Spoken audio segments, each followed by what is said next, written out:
Hey guys, मैं महिमा Verma motivation fire में आप लोगों का स्वागत करती हूँ। दोस्तों, आज मैं आप लोगों के लिए कुछ अलग सा करने की कोशिश कर रही हूँ। जैसे जनरली होता क्या है कि कुछ लोग ऐसे हैं जो एकदम जैसे स्टक पड़ जाते हैं, डिमोटिवेट हो जाते हैं जीवन में। मतलब उनको लगता है कि सब बेकार है, निरर्थक है, अब तो मर जाना चाहते हैं, या लाइफ में मेरे कुछ है ही नहीं, अब ऐसा लग रहा है कि मरना ही ऑप्शन में है।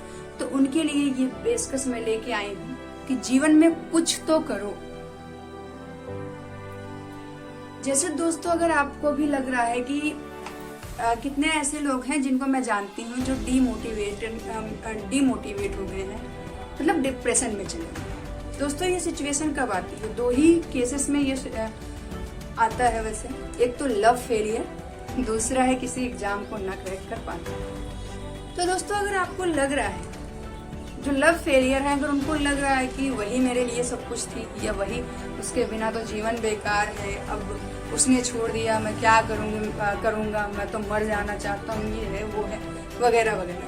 तो दोस्तों, जीवन में कभी भी जब भी आपको लगे कि आप डिमोटिवेट हो रहे हैं, डिप्रेशन में जा रहे हैं, या कहीं पे भी आपको लग रहा है कि अब मेरा जीवन संभव नहीं है या बेकार है, मैं मर जाना चाहता हूँ, तो ऐसी स्थिति में उस माँ का त्याग देखिएगा दोस्तों, जिसने आपको 9 महीने पाला, उसके बाद फिर आपका इस धरती पर जन्म हुआ, और जिसने आपको इतना बड़ा किया पाल पोस कर।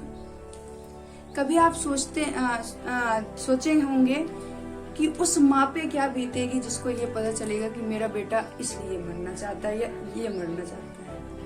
अगर आप जीवन में देखेंगे कि कोई भी माँ बाप अपने बच्चे को इसलिए पाल पोस कर बड़ा करती है ताकि उसके बुढ़ापे का सहारा बन सके, ताकि उसको वो खुशी मिल सके जो वो डिजर्व करती है।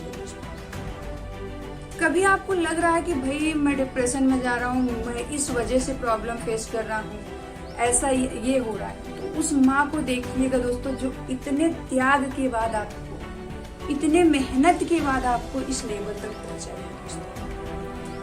माँ के दूध का कर्ज कोई अदा नहीं कर सकता दोस्तों। अगर आपको लग रहा है कि जीवन में मेरा जीवन बेकार है, ये है, मैं तो इस धरती पर बोझ हूँ, मैं कुछ नहीं कर सकता, अब तो मरना ही ऑप्शन में है, तो इस लाइन को छोड़ दीजिएगा दोस्तों, त्याग दीजिएगा अभी से, आज से ही। क्योंकि सब कुछ जीवन में आपके अकॉर्डिंग नहीं चलेगा दोस्तों। सिचुएशंस आएंगी, क्रिटिकल होगा, ऐसा होगा कि आउट ऑफ कंट्रोल, मतलब कंट्रोल नहीं होगा लाइफ में। आपको क्या लगेगा कि सब कुछ आउट ऑफ कंट्रोल है, सिचुएशन के बाहर होगा, लेकिन उसको हैंडल करना सीखिए दोस्तों। कैसी भी मुश्किलें आए, आप उसका सलूशन ढूंढेंगे तो मिलेगा दोस्तों, चाहे जो भी हो सकता है वो आपको यहीं तक साथ में, मतलब साथ दे सकता था आपका।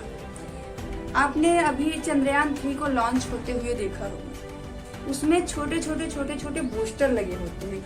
अगर ना देखे हो तो अभी आप देखेंगे, रॉकेट वगैरह जो लॉन्च किया जाता है तो उसमें छोटे छोटे पार्ट्सों में बूस्टर लगे होते हैं, जो एक लेवल जाने के बाद धीरे धीरे हटते जाते हैं।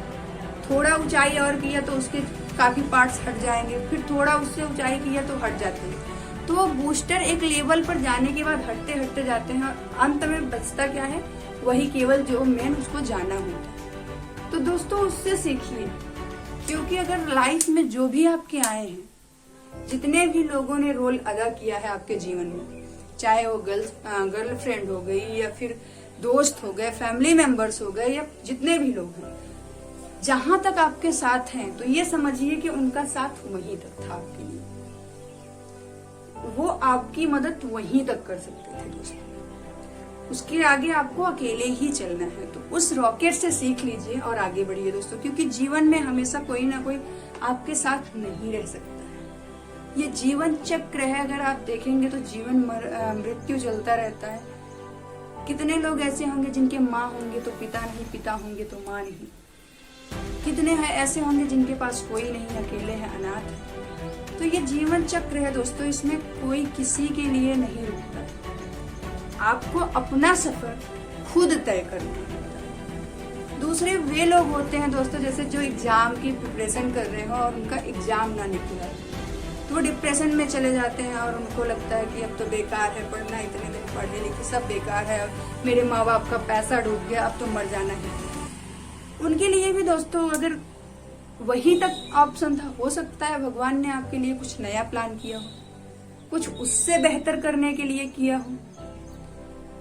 अगर आप डिप्रेस्ड हो जाएंगे, डीमोटिवेटेड हो जाएंगे और लाइफ को वहीं छोड़ देंगे, स्टक पड़ जाएंगे और हट जाएंगे, मतलब जो भी आपके ड्रीम है सब छोड़ देंगे, तो बेकार है जीवन। एक जड़ की तरह हो जाएंगे, आप कुछ नहीं कर सकते दोस्तों। फिर अगर आपको आगे बढ़ना है तो कैसी भी सिचुएशन आए, फेलियर हो या फिर डीमोटिवेट हो रहे हो, डिप्रेस्ड हो रहे हो, तो उसको इग्नोर करिए दोस्तों। सॉल्यूशन निकालिए कि इसका आगे क्या है लाइफ में, अगर ये नहीं हुआ तो ये कैसे करेंगे। क्योंकि आपको भी पता है कि जीवन में मतलब हर सिक्के के दो पहलू, सुख दुख लगा रहेगा दोस्तों। जरूरी नहीं है कि आप किसी भी एग्जाम की प्रिपरेशन कर रहे हैं, करोड़ों लोग आईएएस यूपीएससी की प्रिपरेशन करते हैं, तो क्या सब यूपीएससी क्लियर ही कर लेते हैं? नहीं कर पाते। तो क्या वो अब डिप्रेस्ड हो जाएंगे? नहीं भाई, वही थोड़ी ना रास्ता है। क्या यूपीएससी ही है जीने का आधार और कुछ नहीं है? कितने लोग आईआईटी की प्रिपरेशन कर रहे हैं, जेई की प्रिपरेशन करते हैं, तो क्या सब आईआईटी क्वालिफाइड कर लेते हैं? नहीं कर पाते भाई। कितने लोग ऐसे हैं जो पढ़ने में बहुत अच्छे होते हैं लेकिन एग्जाम टाइम पे कुछ वजह से अच्छा परफॉर्मेंस नहीं कर पाते। अब यही अगर मैं बात करूं, जो क्रिकेटर खेलते हैं, अगर देखा जाए महेंद्र सिंह धोनी हो गए, विराट कोहली हो गए, रोहित शर्मा हो गए, वरुण धवन हो गए, जितने भी लोग हैं, जैसे अगर बात करें हम, तो क्या हर दिन सबकी परफॉर्मेंस एक जैसी होती है? नहीं, लक है, कभी चल गया कभी नहीं चला, कभी मैच हार जाते हैं कभी जीत जाते हैं। तो ऐसे हमारी पढ़ाई भी, हमारा जीवन चक्र भी, कभी हो सकता है आपके पास क्वालिटी है, आपने मतलब पढ़ा लिखा सब कुछ है लेकिन परफॉर्म अच्छा ना कर पाओ। कहीं पे आपको नॉलेज बहुत है लेकिन बोलने के लिए कोई खड़ा कर दिया, हो सकता है ना बोल पाओ। तो इसका मतलब ये थोड़ी ना है कि आपके पास क्वालिटी ही नहीं, आपके पास नॉलेज ही नहीं। भाई कभी भी शिक्षा बेकार नहीं रहती दोस्तों। अगर आप पढ़ लिख रहे हैं, जीवन में कुछ कर रहे हैं, अगर आपने शिक्षा के प्रति 20 वर्ष 22 साल दिए हैं, तो उसका रिजल्ट कहीं ना कहीं आपको मिलेगा दोस्तों। कहीं ना कहीं जीवन में उसका लाभ आपको मिलेगा।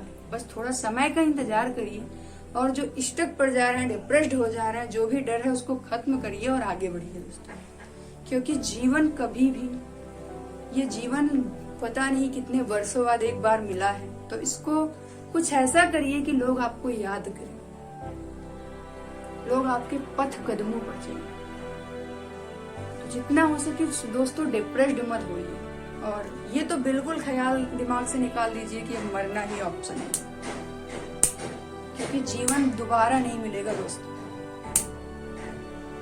तो जितना हो सके खुश रहिए, एंजॉय करिए और अपने आप से दृढ़ करिए कि मुझे अपने माँ बाप के लिए कुछ करके दिखाना है, उस माँ के लिए करना है जिसने मुझे पाल पोस कर इतना बड़ा किया। जब भी आपके अंदर बैड इफेक्ट पड़े, आपके माइंड में बैड थॉट्स आए या आप डिप्रेस्ड हो रहे हैं, तुरंत अपने उस माँ का त्याग देख लीजिए, याद कर लीजिए कि कैसे उसने पाला। ना समझ में आया तो किसी छोटे से बच्चे को देखेंगे तो कि कैसे माँ उसके प्रति एकदम जिम्मेदार रहती है, टाइम से दूध ये वो सब देती रहती है। उसको देखिए, अपने आप आपका बचपन याद आ जाएगा। तो जितना हो सके दोस्तों खुश रहिए, आगे बढ़िए, एंजॉय करिए, डिप्रेशन वगैरह को दूर करिए और हैप्पी रहिए दोस्तों।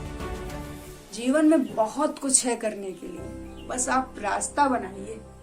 थोड़ा इस दुनिया को देखिए, लोग कहाँ से कहाँ पहुंच जा रहे हैं। एक 16 साल का बच्चा इतिहास रच रहा है शतरंज खेल के, कोई कुछ कर रहा है, कोई कुछ कर रहा है, तो कोई मैथ्स एकदम सवाल पे सवाल 2 मिनट भी नहीं लगता। किसी का दिमाग कंप्यूटर से भी तेज चल रहा है, कैलकुलेटर वगैरह इतनी तेजी से करते हैं। तो कोई विकलांग होते हुए भी एवरेस्ट को लांघ लिया है। तो उनसे सीख लीजिए दोस्तों। आपके पास तो सब कुछ अवेलेबल है, पर्याप्त साधन है। जब एक अरुणिमा सिन्हा विकलांग होते हुए एवरेस्ट को लांघ सकती है, तो क्या आप नहीं कर सकते?